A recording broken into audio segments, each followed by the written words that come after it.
State of the Nation.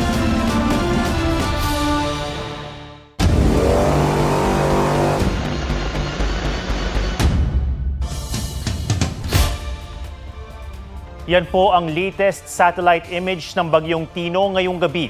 Pulang-pula ito, senyales ng taglay nitong lakas at dami ng ulan na bumabalot sa malaking bahagi ng Mindanao at Visayas. Hagip din ito ang ilang bahagi ng Luzon. Bago pa mag-landfall ang Bagyong Tino, hinahagupit na nito ng malalakas na hangin at ulan ang ilang bahagi ng Visayas. May mga paglikas na sa ilang lugar, lalo na sa mga lugar na may banta ng daluyong. Ito rin ang mga lugar na sinalanta ng Bagyong Yolanda noong 2013. May report si Oscar Oida. Habang papalapit ang Bagyong Tino sa Visayas, hinahagupit na ng hangin ang Camotes Island sa Cebu. Naging malakas ang ulan sa iba't ibang bahagi ng Camotes at may ilang lugar na halos mag-zero visibility. Sa lakas ng hangin, tila mapipigtas ang tali ng mga bubong na gawa sa tela sa bayan ng San Francisco. Winawasiwas naman ng hangin ang mga puno sa bayan ng Pilar. Sa Tabuelan, Cebu, may bahagya ng pagguho ng lupang may kasamang bato sa bahagi ng Gumbang National Road.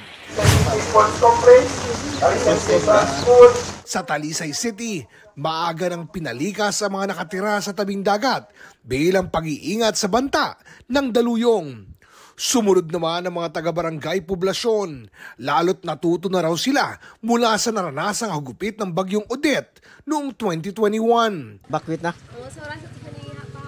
Mga alas 10 sa buntag, karong buntag. Safety lang daan kay kuya ra ba kay ni? Sentro ra ba ta sa Bagyo? Inilipat naman sa mas ligtas na lugar ang mga bangka. Sa barangay Dumlog, may gitsandaang pamilya ang inilikas. Nakataas ang red alert status ng Central Visayas Region. Maaga ring lumikas ang ilang taga-Tacloban, Leyte. Nadala na sila sa malalakas na bagyo tulad ng Super Typhoon Yolanda noong 2013. Ang ilan sa San Jose Central School muna nanunuluyan. Nabahaan mo basta nagsigig uwan na ulan kahit di bagyo hiya. Bisan di siya bagyo, nabahaan mo bala. Nasusulod kami tubig. Sa huli ang pagsisisi. May mga lumikas naman sa hotel kaya marami ang fully booked na. Nahirapan tuloy na maghanap ng matutuluyan ang dalawang babaeng galing pang Borongan, Eastern Samar at dumayo lang para kumuha ng board exam bukas. Hindi kami nag-expect nga mga puno. Kasi yung ibang hotel hindi naman direct naman mga puno. Hindi nila siguro maghahanap pa kami. Sa Giwan, Eastern Samar, nakahapon pa naka-red alert. Sa Pilitang Inilikas, ang mayigit 100 taga Victory Island. Yung preemptive evacuation will cover doon sa mga storm source areas, flood-prone areas, landslide-prone areas. And of course, yung mga tatamaan ng malalakas na hangin for the typhoon. So yun yung binigyan natin ng emphasis. So as of this time, binigyan natin ng window for the conduct of preemptive and forced evacuation ang ating mga local DRMCs until this afternoon. Kasi mararanasan na natin yung hangin mamayang gabi. Oscar Oida, nagbabalita para sa GMA Integrated News. Makibalita tayo kay Nico Sereno ng GMA Regional TV na nakabantay sa sitwasyon sa Abuyog, Leyte na nasa signal number 4 ngayon dahil sa Bagyong Tino. Nico, kamusta naman ang panahon dyan?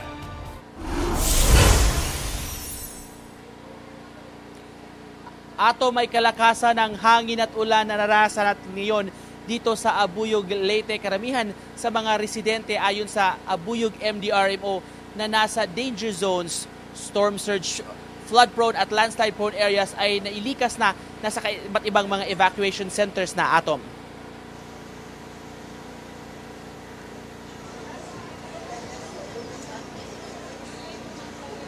Sa bandang Abuyog, Leyte?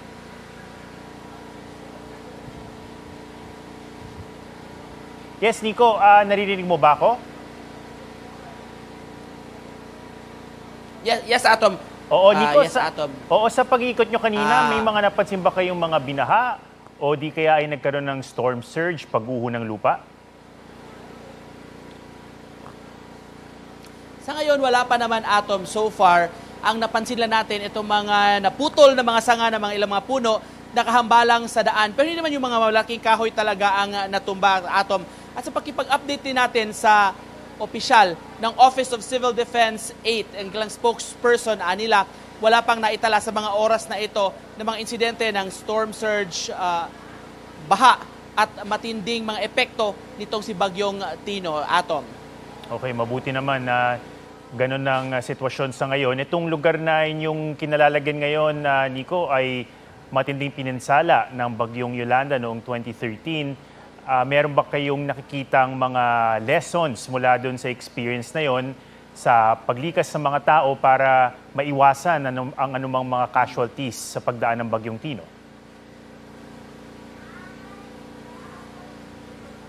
Tama yan, Atom. Makukonsider natin mas proactive na ang mga tao ngayon kumpara nung kanilang mga past experiences sa mga insidente sa iba't ibang mga bagyo.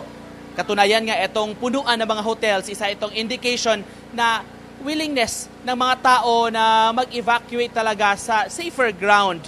At kanina, na-notice nga natin, Atom, maliban sa mga hotel rooms, mga hotel accommodations na punuan na kahit mga reservations sa ilang mga parking slots sa northern portion ng Tacloban City, punuan na rin dahil yung ibang mga tao gusto nilang masiguro ang kanilang mga lugar.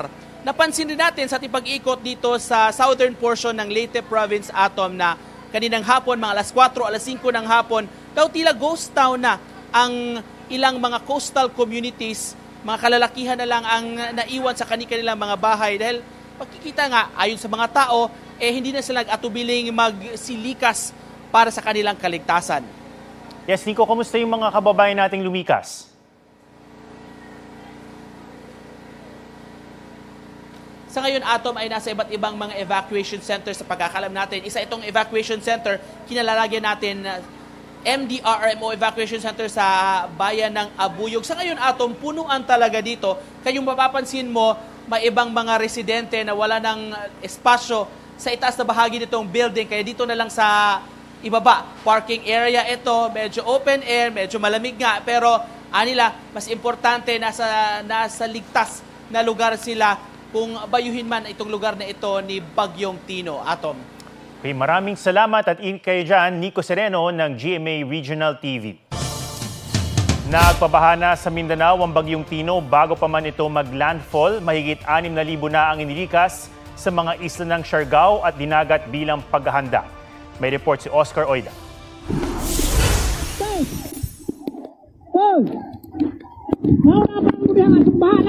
Hanggang baywang na baha ang buwis-buhay na sinuong ng mga taga-barangay Tagmamarkay sa Tubay, Agusan del Norte. Ilang bahay ang pinasok na ng tubig. Tumirig sa gitna ng baha ang sasakyang ito. Rumaragasa ang tubig sa sapang ito. At pinasok na ang ilang bahay. Malakas na ulan din ang naranasan sa ilang lugar, gaya sa Cabadbaran City. Kabisera na Agusan del Norte, kung saan malakas ang agos ng malaputik na tubig sa ilog. My goodness. Nanlumo na lang ang mga motoristang ito dahil baha na sa kanilang dinaraanan sa highway ng Santiago, Agusan del Norte. Hirap makausad ang ilang sasakyan. Dahil sa malakas na ulan at hangin. Lumigas na sa 40 Elementary School ang mga residente sa bayan ng San Jose. Nasa 7,000 na ang na-evacuate mula sa 7 munisipalidad ng Dinagat Islands. Mahigit 6,000 individual naman sa Siargao Island ang inilikas. Nakakabingi ang ugong ng hangin na sinabayan ng malakas na ulan sa resort na ito sa Barangay Ipil, Surigao City kaninang hapon. Nagpatupad na ng forced evacuation sa mga nakatira sa delikadong lugar. Ayon sa Pag-asa, Posibleng makaranas ng hanggang 3 metrong taas ng daluyong o storm surge sa mga baybayin ng lungsod. Hindi lahat ng barangay may mga hazard areas. So may mga portions lang, may sitio or ipurok or certain number of households. Malapit kami sa dagat. Nanigurado lamang para safety kami. Kahapon pa lang daw, naghahanda na ang mga residente. Kahapon pa yan tinalian ko. Kung malakas na hangin, baka masira pa. Ang mga taga-barangay Washington sa CVDS Elementary School na malagi. Ilang residente naman ang nagpanic buying. Kasi magbabagyo. So natatakot kayo na magkaubusan? Parang gano'n na nga po. Ano po yung parang gano'n? Magkakaubusan ng pagkain. Kaya bibili ako. Paniguro lang kasi may mga apo ako marami. Natakot daw sila dahil sa anunsyong walang magbubukas sa supermarket at bangko. We were able to make recommendations for them to open today para to give way also for preparation ng mga tao. Kung kailangan nila mamili, kailangan nila mag-secure ng pera. So we're very thankful na wala nang panic buying. Oscar Oida, nagbabalita para sa GMA Integrated News. Nasa signal number 3 dahil sa bagyong Tino ang Surigao del Norte. Mag-uulat mula sa Surigao City si James Paulo Yap ng GMA Regional TV. James, kumusta ang panahon dyan? Atom, hanggang sa mga oras na ito ay patuloy ang pagbayo ng malakas na hangin na may kasamang ulan at ngayon lang ay nawalan ng supply ng kuryente dito sa kinaroroonan natin sa harap ng City Hall dito sa Surigao City at may ilan-ilang puno na rin ang nagsitumbahan dahil nga sa malakas na hampas ng hangin at katunayan may 2 sasakyan ang nasira dahil nadaganan ito ng isang malaking puno ng kahoy doon sa Surigao del Norte Provincial Complex. Atom. Sa ngayon ba, James, sa inyong mga naikutang evacuation center, kumusta yung ating mga kababayan? Sila ba ay nangangamba at ano ba ang kanilang panawagan sa mga oras na ito habang sila ay lumilikas? Atom, sa ating pag-iikot kanina sa ilang evacuation sites dito sa Surigao City ay nakatira na sila ng paunang tulong mula sa CSWD at DSWD. Ilan sa kanilang mga request ay sana malagyan o mabigyan sila ng supply ng tubig para sa kanilang palikuran. Kasi ito yung pangunahing problema ng mga evacuation sites. Ilang evacuation sites dito sa Surigao City. Yung iba nga ay sinamantala na lang ang buhos ng ulan para makapag-igib ng tubig na magagamit para sa kanilang pangangailangan ngayong gabi. Atom. Diyan ba sa inyo, James, may mga binaha ng lugar o mga lugar na nagkaroon ng landslide? Maliban sa na-report na mga kahoy na nagsitumbahan ay wala pa namang naiuulat na landslide o storm surge dito sa bahagi ng Surigao City. Pero may mga natatanggap tayong report na as of 9 p.m. kanina ay nawalan na rin ng supply ng kuryente ang malaking bahagi ng Siargao Island. At ngayon nga ay nakikipag-ugnayan tayo sa Surigao del Norte Provincial Disaster Office upang makumpirma natin at makamusta natin ang sitwasyon ng ating mga kababayan doon sa Siargao Island na siya ring posibleng tumbukin ng bagyong Tino. Atom. Okay, ingat at maraming salamat, James Paulo Yap ng GMA Regional TV. Balikan na po natin si Ray Gozo ng Officer in Charge ng Office of the Civil Defense, Region 8. Magandang gabi po, Sir Ray. Magandang gabi, Atom. Magandang gabi din po sa lahat ng mga nanonood sa istasyon na ito. Okay, Sir Ray, nasaan po kayo sa mga oras na ito at kamusta sa inyong lugar? Okay, nasa Tacloban City po ako ngayon and na-observe ko dito medyo tahimik pa. Although nararamdaman namin na medyo malakas than normal yung hangin natin. Ano po ba yung mga lugar, sir, na binabantayan natin, partikular dito sa mga banta ng baha, pagguho ng lupa at storm surge o daluyong? Unang-una, itong typhoon track mismo is binabantayan natin for possible flooding and landslide, and even yung possibility for storm surge.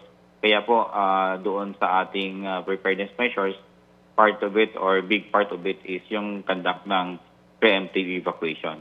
So, as of this time, marami na rin pong nagkaroon ng preemptive evacuation sa lahat po ng areas na nasa typhoon track po. May particular areas po ba kayo, Sir Ray, na binabantayan o meron kayong partikular na lugar na nananawagan sa ating mga kababayan na lumikas na sa mga oras na ito?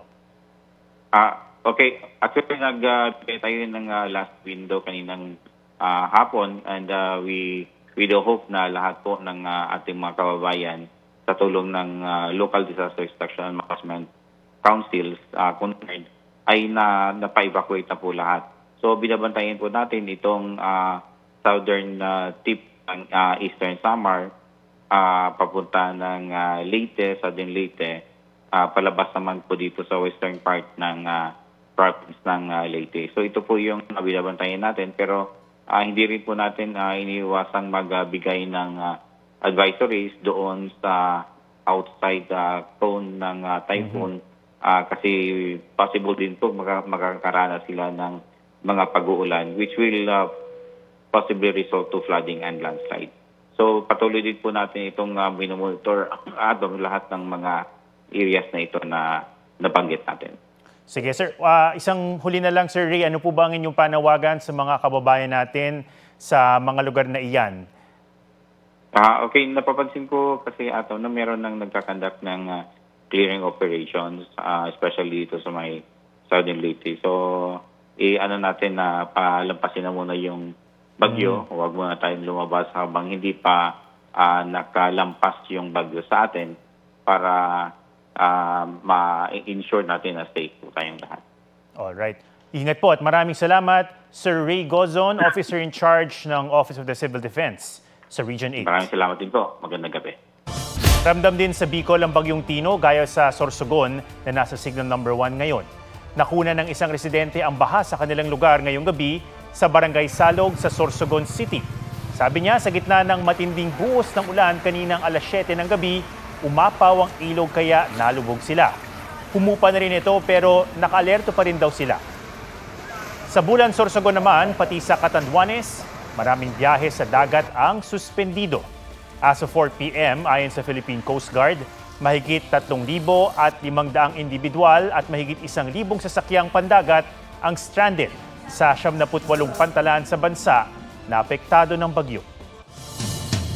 Nakataas ang tropical cyclone wind signal sa ilang lugar bunsod ng bagyong Tino na sa ngayon ay hindi pa nagla-landfall ayon sa Pag-asa. Batay sa 11 p.m. bulletin ng Pag-asa, signal number 4 sa extreme southeastern portion of Eastern Samar, western and southern portion of Leyte at southern Leyte. Gayon din sa northern portion of Cebu, northeastern portion of Bohol, northernmost portion of Negros Oriental, northern portion of Negros Occidental, Guimaras, pati na ang Dinagat Islands, Siargao at Bukas Grande Islands. Signal number 3 naman sa southern portion of Eastern Samar, southern portion of Samar at central portion of Leyte. Gayon din sa eastern or extreme northern at central portion of Cebu, central and eastern portions of Bohol, northern portion of Negros Oriental, central portion of Negros Occidental, Iloilo, southern portion of Capiz, central and southern portions of Antique, pati sa natitirang bahagi ng Surigao del Norte. Signal number 2 naman sa southern portion of Masbate, southern portion of Romblon, southern portion of Oriental Mindoro, southern portion of Occidental Mindoro. Gayon din sa northern portion of Palawan, central portion of Eastern Samar, central portion of Samar, Biliran at Siquijor. Signal number 2 rin sa central portion of Negros Oriental, natitirang bahagi ng Leyte, Bohol, Cebu, Negros Occidental at Capiz, Aklan at Antique. Gayon din sa northern portion of Surigao del Sur, northern portion of Agusan del Sur, northern portion of Agusan del Norte at Camiguin. Habang signal number 1 sa Albay, Sorsogon, natitirang bahagi ng Masbate, Romblon, Oriental Mindoro, Occidental Mindoro, southern portion of Quezon, southern portion of Marinduque, central portion of Palawan. Signal number 1 din sa northern Samar, natitirang bahagi ng Eastern Samar, Samar at Negros Oriental. At sa iba pang bahagi ng Surigao del Sur, central portion of Agusan del Sur, natitirang bahagi ng Agusan del Norte, Misamis Oriental, northern portion of Bukidnon, northern portion of Misamis Occidental, pati na sa northern portion of Zamboanga del Norte. Huling namataan ng Bagyong Tino sa ibabaw ng coastal waters ng Loreto, Dinagat Islands. Papalapit ito sa Dinagat Islands at Humonhon Island at inaasahang magla-landfall sa Leyte o Southern Leyte mamayang hating gabi o bukas ng madaling araw. Tatawirin nito ang Visayas at Northern Palawan hanggang sa lumabas sa West Philippine Sea sa Miyerkules ng umaga. Posibleng sa Miyerkules ng gabi o Huwebes ng umaga ito makalalabas ng Philippine Area of Responsibility.